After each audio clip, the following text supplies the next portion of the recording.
Hello everyone, how are we doing today? Happy hump day. Yeah, work was a little warm for me. It was very, very hot to be frank. It is a warehouse in the summertime, so just gotta live with it.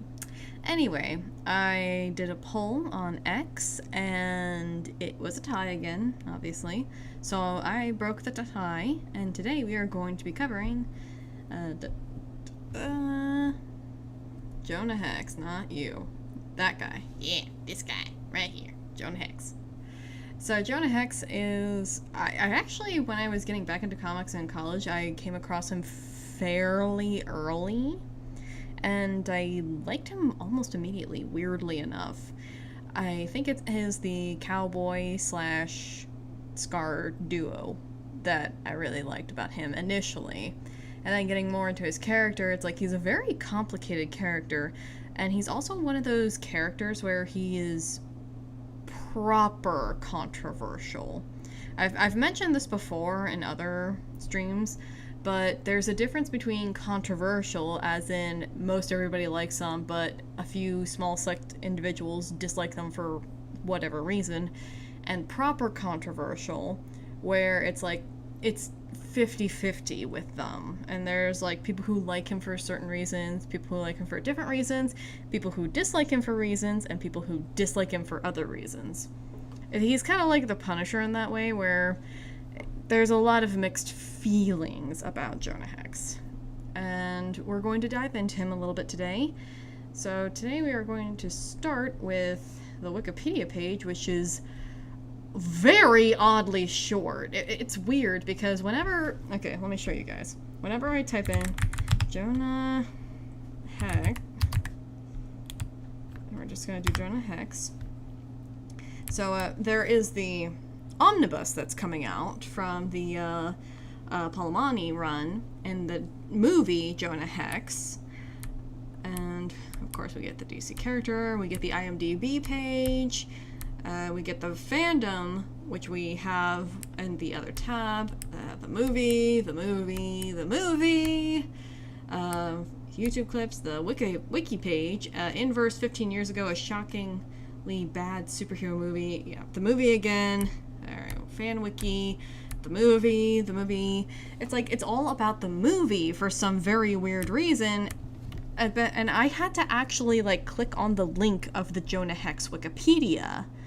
And when I did, it's like, holy crap, this is actually depressingly small.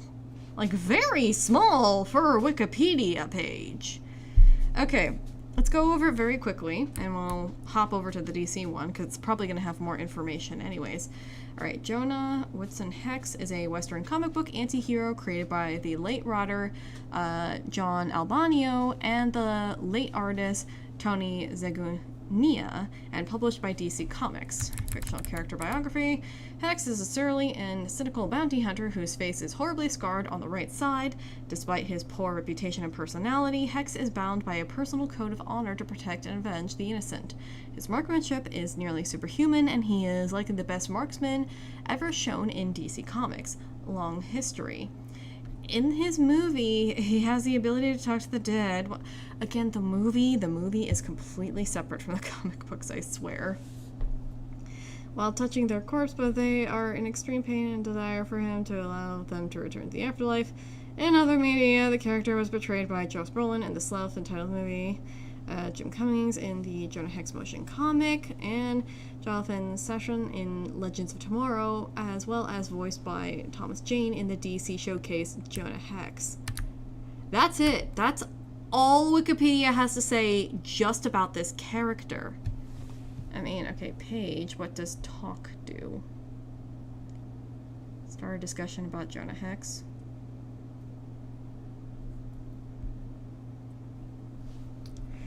Why is this page so short? Continue writing. Yeah, damn it, I have to be locked in. Why do I want to complain to Wikipedia? Because, okay, Jonah Hex has a way longer history than this. He has way more comic books than this. why is it that short? Like, there's way more to talk about with this character. Oh my god, the film. Okay. Alright. So we'll do this for later. And for now, we're going to hop on over to the DC page. I am so disappointed. Alright, so the DC page. And this is a quote from Jonah Hex himself. I'm sending you to hell with a message. When you meet the devil, tell him Jonah Hex sends his regards. I can't do a southern drawl. I'm sorry, guys. Okay. Jonah Hex was a legendary bounty hunter on the American Western frontier in the 19th century. His reputation as the deadliest man alive followed him everywhere, and he killed hundreds of men until his death. Hex was a gruff anti-hero with a deep personal code of honor that kept him on the side of good despite his violent tendencies. Oh yeah, he is a very violent man. Okay, this one is much more comprehensive. Alright, history, origins. This is the character bio, by the way. This is not, like, the publication history. This is just his character bio. Right. Jonah was born to Father Woodson Hex and his mother Virginia Hex on November 1st, 1838. Raised by his alcoholic father, Jonah was a regular victim of physical abuse as a child. His father eventually stopped supporting him and sold him into slavery with an Apache tribe at the age of 13 during 1851. So it's like, yeah, Jonah Hex was raised by natives for a while, but that's not because of the traditional story of, oh, these natives came by and, like, stole a couple children, blah, blah, blah, blah, blah. No, it was very much, Jonah Hex's father was very much an asshole and sold him into slavery because he was an asshole. Like, that's pretty much the end of it. Anyway. They worked him constantly until one day in 1853 when he saved their chieftain from a puma and he was welcomed as a full-fledged member of the tribe. The chief took Jonah in as his own son, but his adoptive brother, Notante, grew jealous. Notante shared Jonah's affections for a young girl named White Fawn, so in 1954 he betrayed his brother during their manhood right at the age of 16 and left Jonah for dead with their enemies, the Kiowa. He is rescued by cavalry patrollers who were hunting scalps of Native Americans to Fort Hastings for $25 each, a fortune at the time. They shoot him in the gut when he tries to stop their slaughter on 2 Kiowa kids. Left for dead a second time, he's nursed back to health by an old trapper in the woods. Returning to his tribe's camp, he finds them long since gone. So we're off to a great start with Jonah Hex. They switched it to the pride flag. Okay. Alright, so here we get to the juicy bit. The American Civil War. In 1961, Jonah joined the Confederate States Army during the Civil War to protect his homeland, rising to the rank of lieutenant in the cavalry alongside his close friend, Jeb Turnbull. His conscience made it difficult for him to fight against abolitionists, and he eventually decided to surrender to the Union Army at Fort Charlotte? I can't pronounce that either. Despite his refusal to give up information on the whereabouts of his men, they were able to track them down by the mud on his shoes. Hex's entire unit was captured, and the general made his men believe he had given them up. There is a massacre executed by the higher command, and barely a handful of men survive to escape. Jonah Hex goes down in Southern history as a turncoat and a traitor. Alright, Mark of the Demon. Eventually returning to his village in 1866, Jonah finds that Notante has since married White Fawn. He declares Notante's betrayal to the chieftain, but the accusations were denied and it was decided that they would deliberate through trial by combat. Notante sabotages Jonah's tomahawk, forcing him to cheat and end the fight with his knife.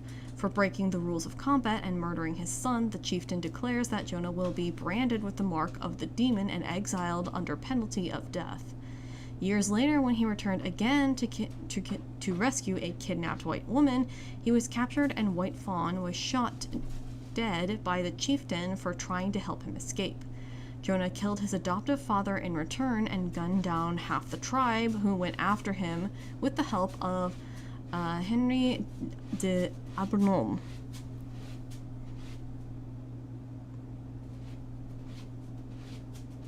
Could you be any louder? Yeah, I'm talking to you, big boy. Again, very controversial, where it's like, yes, he was effectively raised by Native Americans, but he's also not afraid to turn on them when they are, frankly, being bastards. Alright. Okay, bounty hunter. Jonah Hex was inspired to become a bounty hunter after murdering his first criminal, the outlaw Mad Dog, Lucas McGill. He gunned down Mad Dog while the man was beating his wife outside of a saloon. In his inebriated stupor, Hex believed him to be his own father, Woodson, abusing his mother, Ginny. The local deputy insisted that even drunk, it was the fastest draw he'd ever seen, and gave him the massive bounty on McGill's head. Hex accepted the money and scattered it on the streets as he left town by horseback. His first bounty poster was in 1966 on an old army buddy named Eddie Cantwell. The manhunter R.B. Stoneham stole Hex's reward by murdering Cantwell, then humiliating him by taking his guns. 8 years later, they met again while Hex was bringing down the Jason Crawley gang, and he intended to take revenge on Stoneham, but found him wheelchair-ridden. The two men went for a drink instead. Aw, that's oddly adorable. As a bounty hunter, Hex was hired by Vandal Savage to eliminate a time traveler, Batman, in return for some of Napoleon Bonaparte's gold. Hex defeated the Dark Rider, but he refused the gold, keeping just a batarang as a souvenir. I forget which comic that was. Alright. Weird Western Tales. And he has a lot of weird Western tales. The town of Paradise Corners hires him to take down a criminal named Big Jim. But when he thinks of settling down there, they shun him and treat him like a monster. His next reward is a robber named Terry White, who betrays him after Hex finds him in the desert and nurses him back to health. Alright. Jonah receives a dog named Iron Jaws when he tries to rescue a peaceful Pawnee tribe from their local town, and fails to save the girl who owned the dog. His former mentor, Wendy Taylor, calls Jonah to help him find his son, Todd Taylor, who has turned outlaw. Todd guns down his father, and Hex avenges the man who taught him. Iron Jaws dies after venturing deep into the desert to rescue Hex from dying of exposure, where two outlaws had tied him up. His next takes down He next takes down a corrupt sheriff who was scamming his town, then a corrupt hanging judge at the next. Briefly, he becomes a bodyguard to a sideshow attraction whose owner he murders after the man tries to frame him for a heinous crime. Finding an escaped psychopath on the run, his next bounty is the Gentleman Killer. Fort Lang is seemingly attacked by Native Americans, and Hex uncovers a railroad conspiracy to drive them off their land. This is like really rapid fire when I'm looking at it now. Okay. When some bandits he's hunting down injure an old lady who shows him kindness, he funds a children's hospital to make sure she gets the medicine she needs before chasing them down and slaughtering them. Okay. Alright. Okay, yeah. His many adventures are wanted. Hex takes down two criminals who organize a child fighting arena for gambling. Wow. U.S. Secret Service agent Ned Lanson hires him to take down the El Papagayo gang, but it's revealed to be an elaborate plot by Quentin Turnbull. He barely escapes with his life to discover he has been framed for the murder of a small town sheriff. Briefly taken in by a kindly blind man, he protects the cripple's homestead from greedy miners. Having murdered Landon, Turnbull reveals the gambit to Hex and puts a woman named Jonah Mosby in danger. He hires Master of Disguise Chameleon to murder Hex, but they leave him in a burning house and escape. Okay. 5 words. Okay, so these are... Okay, so these are summarizing a lot of the,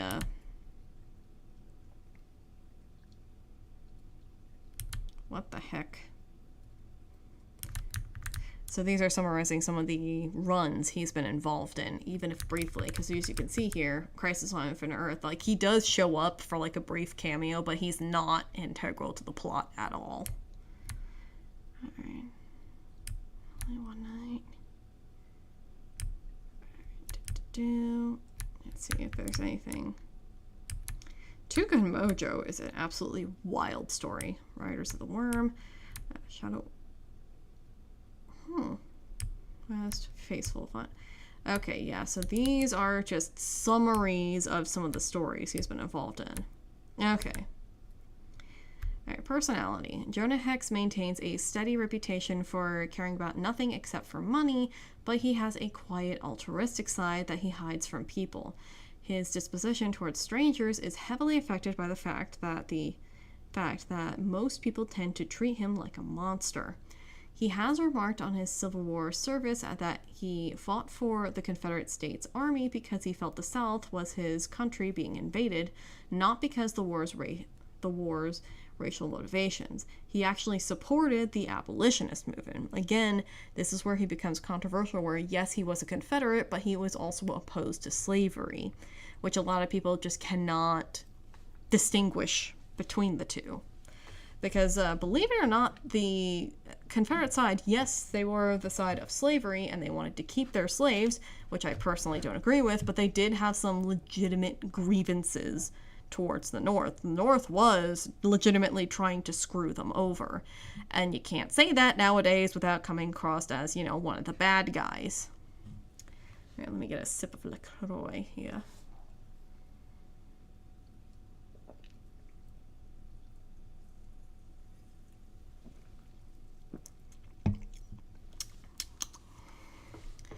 This is actually the first time going to these fan wikis where it's not just basically the same information as the first Wikipedia.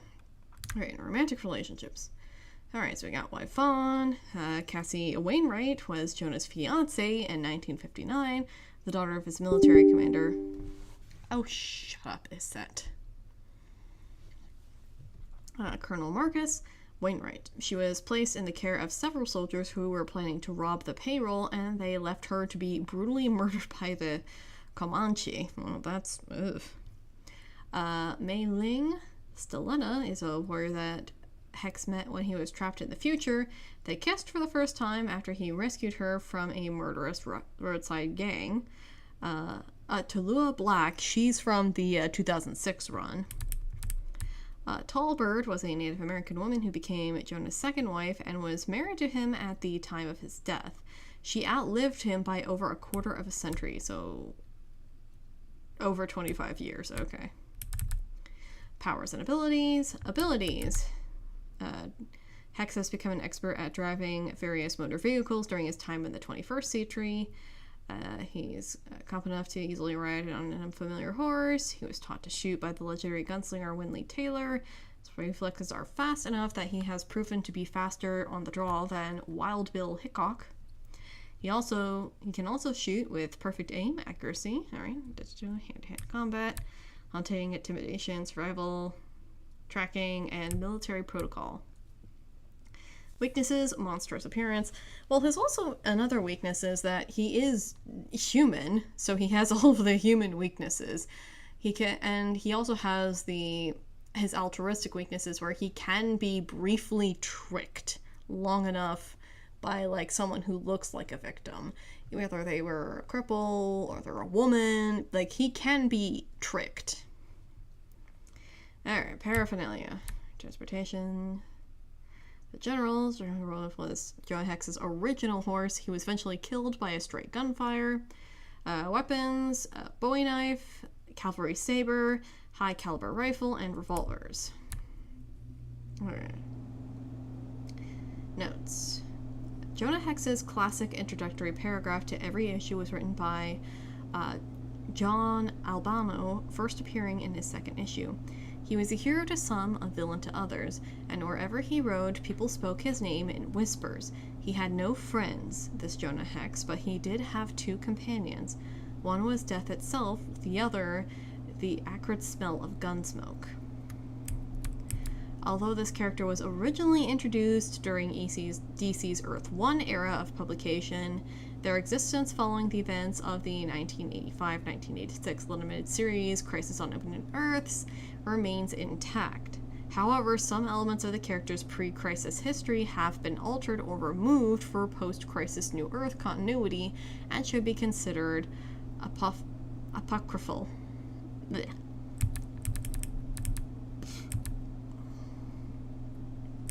Okay. Wait, Jonah Hex had one crossover into the Marvel Universe where he met Access during DC vs. Marvel, leading to a standoff between himself and the Two-Gun Kid. This encounter led to the time rift that would bring him to the future. Neat. Alright, despite having no powers, Superman has beaten Superman in Absolute Power storyline, where he guns down Superman and executes him with a green kryptonite bullet. Nice. Jonah Hex's post-demise exploits echo real-life outlaw Elmer McCurdy's posthumous fate. Despite his demeanor, there have been several Jonah Hex Christmas specials. I bet there have been. Alright, DC Special Series 21, Jonah Hex 34, Jonah Hex Volume 2, number 5, and DCU Holiday Special 2010, number 1. Okay, so we got this. I didn't want to go too much into the individual storylines. I just want to give like a basic character outline for you guys. Alright. And now let's get, well, you know what, how about we do this? I do like the Marvelous videos. They can usually give information that I do not know, and I also want to see clips of that god-awful Jonah Hex movie. So let's get into it.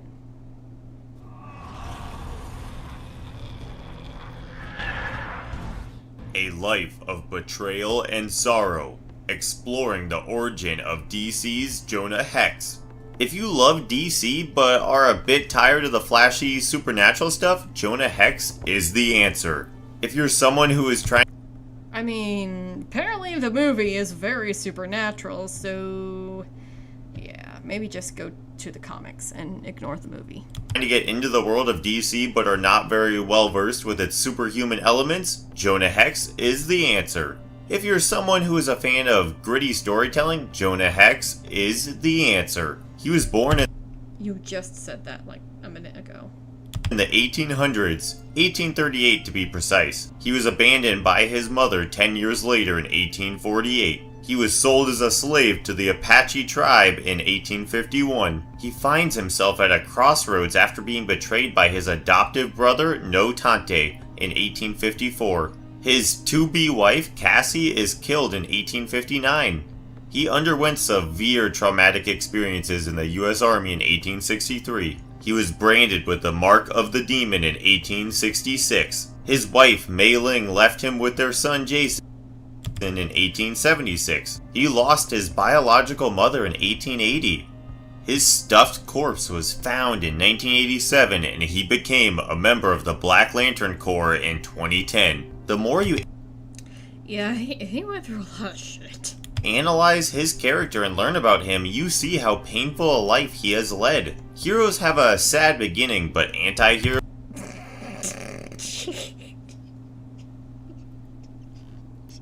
What the hell is that? Heroes often have it sadder. In the movie, he was made to watch his house burn while his wife and son were inside. With a horrible scar adorning the right side of his face, Jonah is cynical in nature and does not have the best reputation. But his personal code of honor is unwavering, and having faced several instances of pain in his life, he is dedicated to protecting and avenging the innocent people. And that is why we love him so much. Before diving into the content, we would like to make a very small request to our viewers. Please subscribe to Marvelous Videos. Oh yeah, that DC Showcase video is very awesome. You guys should check it out. You can comment on our videos and press the bell icon to be notified whenever we upload a video.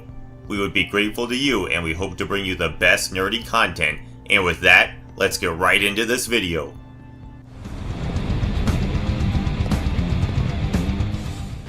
The debut of our favorite anti-hero cowboy. Before you watch a movie, you see its teaser. In similar fashion, Jonah Hex made his debut in an in-house ad for All-Star Western number 10, published by DC Comics. This full-page ad took up space in several DC Comics during November and December in 1971, finding its way into a couple of DC's war comic lines.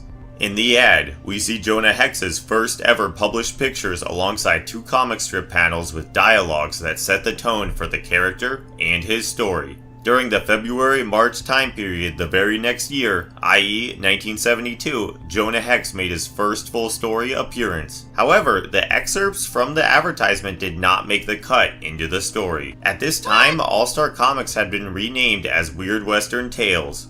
In 1977, Jonah Hex got a self-titled series for 92 issues. Michael Fleischer, who was also known for writing for Spectre, Another Fleischer. Dang, the Fleischers really gone around. was the main writer, while Tony DeZuniga took over the art department for the comics.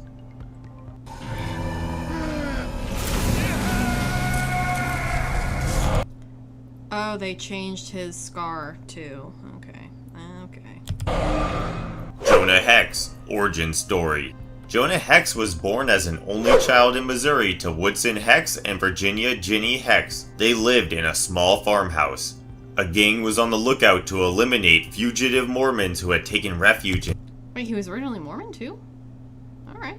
in nearby houses. When they encountered the Hex household, Woodson Hex began to attack them with his axe relentlessly, killing each one of them. Virginia stepped out of the house with a newborn child in her arms, Jonah Hex. But as you may already guess, Jonah's childhood was far from being ideal. Sometime later, Woodson succumbed to alcoholism and his abusive nature was at an all-time high. He would often release his aggression on Jonah or his mother. On Jonah's 10th birthday, Woodson crossed his threshold and began to beat Virginia up. A young Jonah picked up a gun and pointed it towards his father. Enraged, Woodson turned his attention to Jonah, dislocating his arm and dragged him outside to beat him up. Virginia picked up the gun, pointing it at Woodson, and asked him to leave and come back only when he was sober again. During Woodson's absence, Virginia left the Hex household with a traveling salesman. Well, that was shitty of her. Like, I've never understood that part of Jonah Hex lore where she just leaves Hex with his abusive father. Like, bitch, take your son with you!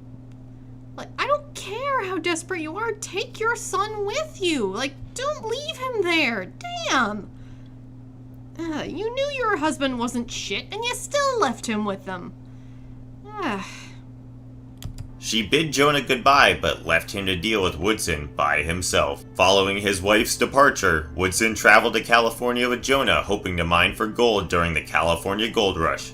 As he traveled, he encountered a tribe of Apache American Indians. He spoke to the Apache chief to get passage through, and sold Jonah to the tribe for the right to do so, and some fur pelts. As Jonah was still only 13, the Apache raised him from then onwards, inculcating the customs and ways of the Apache tribe into him. Jonah learned how to track, hunt, fight, and survive.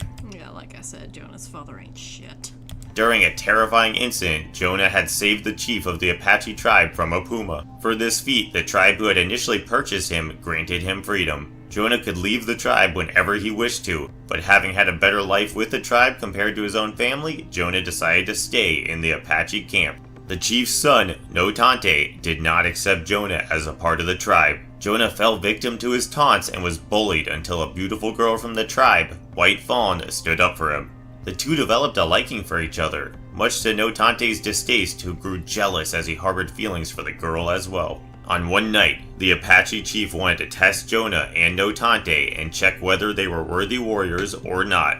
They were given the objective to sneak into the nearby camp of the Kiowa Indians and steal their horses. Notante thought that passing this test would significantly amplify his chances of being with White Fawn. As they raided the camp, they got into a battle with the tribe.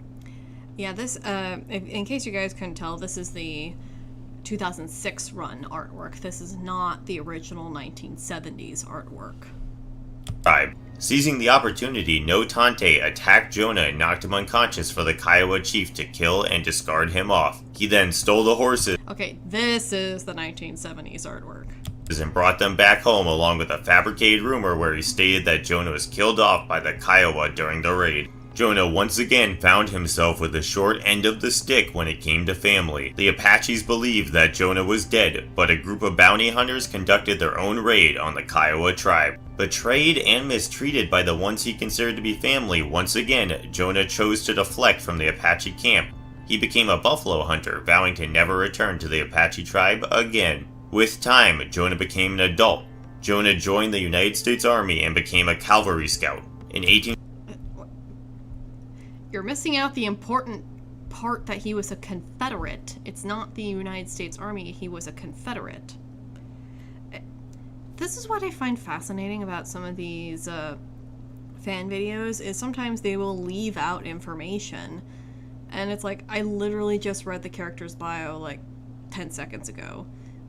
Why are you leaving some of these important things out? I found that with the Shadow too. Like, apparently quite a few people cannot agree whether the Shadow has like telepathic abilities or not. Like, sometimes they will mention his hypno ring, but other times they won't mention it at all, and they won't even mention that, yeah, he may kinda sorta have telepathic abilities.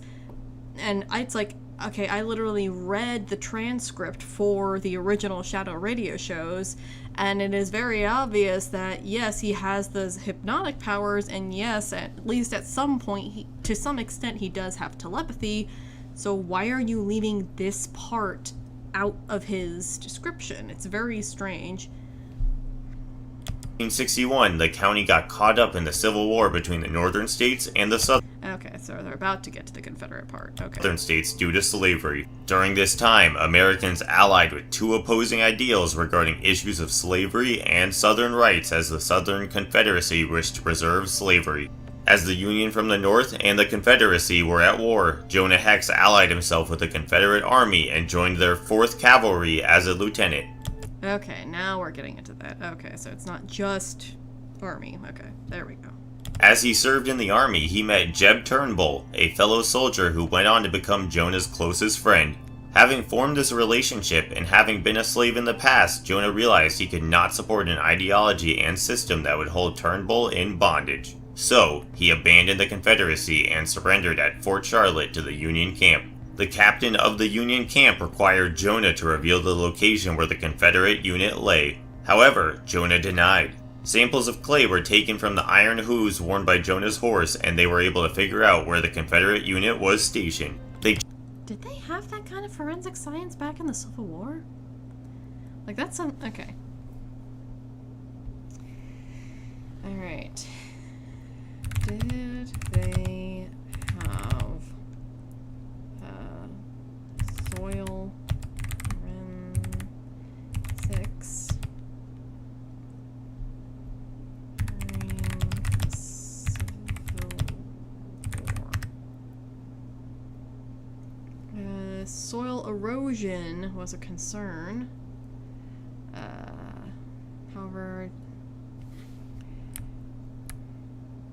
gone with the land.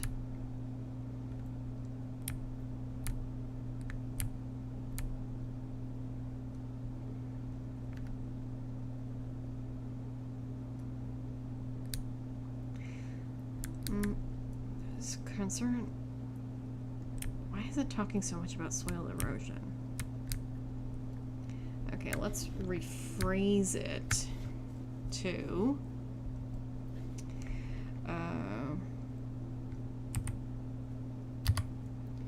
when was soil forensics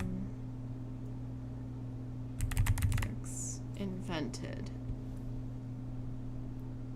So 1904. So technically soil forensics was not a thing. I'm guessing this is one of... you know what? How about we just say they could tell by the color or whatnot, because it looks like soil forensics was not a thing back during the Civil War. They tracked the rebels and infiltrated their camp.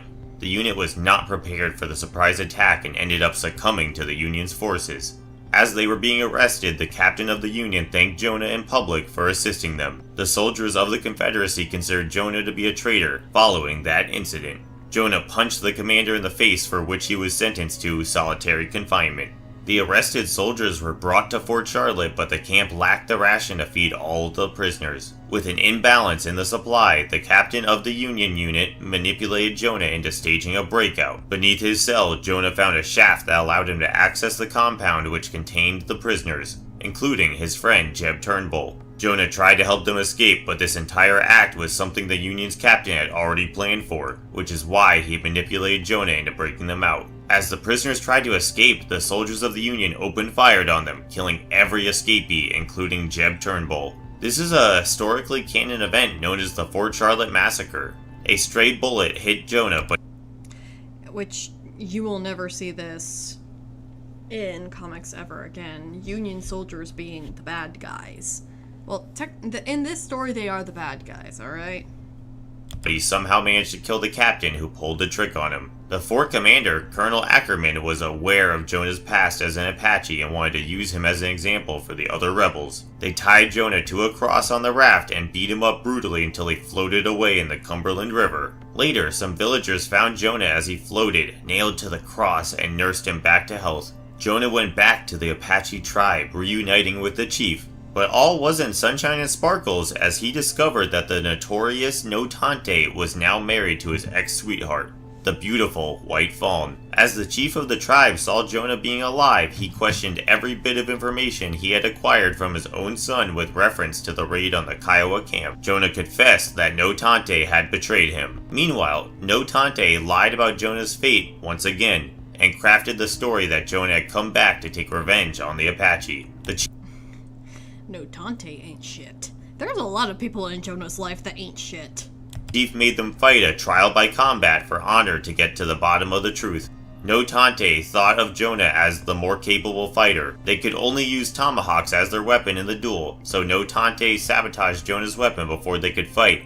As a result, No Tante was succeeding against his old rival during the combat and attacked brutally. As they dueled, they slipped off a cliff and found themselves in a place where no one could see them. Taking this unfair opportunity, No Tante kicked Jonah in the groin, and Jonah, unable to use his tomahawk efficiently due to No Tante's tampering, retaliated by thrusting his bowie knife into No Tante's throat. A sacred law prevented him from murdering an...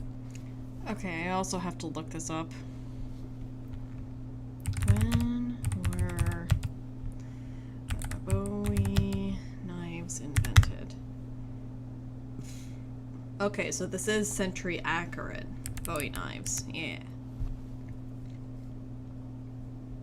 Apache, which meant that even though No Tante had cheated first, Jonah was to be punished. He appealed to the chief that he killed No Tante in self-defense, but his pleas were disregarded. Plus, no one knew that No Tante had cheated first, as that part of the duel took place away from the people's eye. The final verdict stated that Jonah was to bear the mark of the demon, a mark that signified how he was a man of both good as well as evil. The Apache chief heated a tomahawk and used it to sear the flesh off of one side of Jonah's face. Jonah had to leave the tribe and could never return. He moved to the wild, wild west, and using the skills he had acquired from his time with the Apache, became the most feared bounty hunter. The 2006 series about Jonah Hex has a few variations in this origin story though. In this edition, Jonah Hex was a soldier who fought in the American Civil War as part of the Southern ranks. The reason a side of his face was... Wait, why did they censor that? Scarred forever here was not because of the Apache chief, but because of a cruel Union officer. Yeah, again, you are never going to see that again because people nowadays just really don't want to see the Civil War as just that. It was a civil war. There was more reasons outside of the whole slavery debate. I know that's controversial to say nowadays, but it's true. There was more than just the slavery debate. That just happened to be the biggest glaring issue. And by the way, for the record, in case anybody tries to clip that out of context, no, I don't support slavery. Yes, I am happy that slavery is over. So please do not take me out of context when I say that. Jonah got married to an Asian American woman named Mei Ling during his mid to late 30s. They lived near the mountains as they settled down, but she was vehemently against his job as a bounty hunter. Once, Jonah Fair. Hex had picked up a tablet with magic imbued in it. As he placed it in his vest, he was sent to 1985. He returns to his own time after a demon steals the tablet. He later goes on to being transported to 2050 and spends time living there before returning to his era. I might like them mods. Quentin Turnbull. How did Jonah become a bounty hunter? As you can see, Jonah's life is one that is full of misery. Once he visited the boomtown to get drunk and drown his sorrows. During this time, he met Mad Dog, an outlaw who was attacking a woman.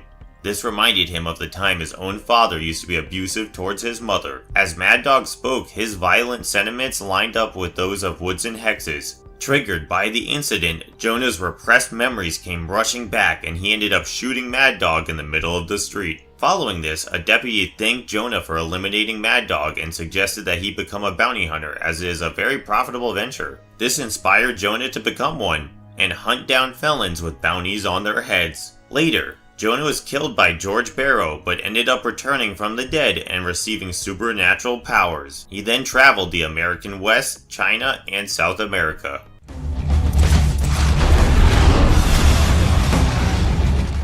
Jonah Hex, weapons and skills. As a majority of Jonah... By the way, there was... Okay, let me know if the stream is working on your end, because... Okay, OBS has finally decided to work again. But yeah, these 3 miniseries, I choose to believe that they are not canon because they are just so bizarre. Like, Two Gun Mojo has a guy who the villain uses his own, like, snake oil to make zombies to do his bidding. Riders of the Worm and such, they're basically hunting the Tremors and also, like, half children of the Tremors. And Shadows West, Bear Woman is all I can say. They are very strange. I do think they're good, but they are very strange. Hex's storylines are rooted in a gritty They have a very weird sense of humor to them too. Representation of reality, unlike several other more popular DC storylines which are dominantly supernatural. Jonah Hex is devoid of supernatural powers and superhuman feats in most of his stories. However, having undergone severe training, Jonah has honed his skills to the point of being exceptional.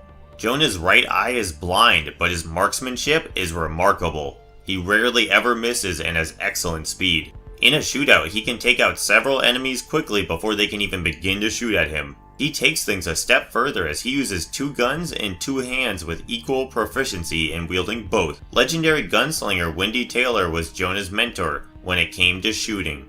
His reflexes often rival Batman. In combat, Jonah is a force, primarily due to his resourcefulness and battle. I don't know who that says more about, Batman or Jonah Hex. Because, Batman went on special training all around the world. Jonah Hex kind of just lived through experience. And yet they have comparable reflexes, and I'm not sure who that says more about whom. Or what that says more about whom, I should say. You guys tell me. What does that say more about whom? Battle IQ. He uses stealthy tricks, improvises weapons, and traps his enemies with ease. After being transported to the 21st century, Jonah Hex learns to drive several vehicles and becomes an expert at them.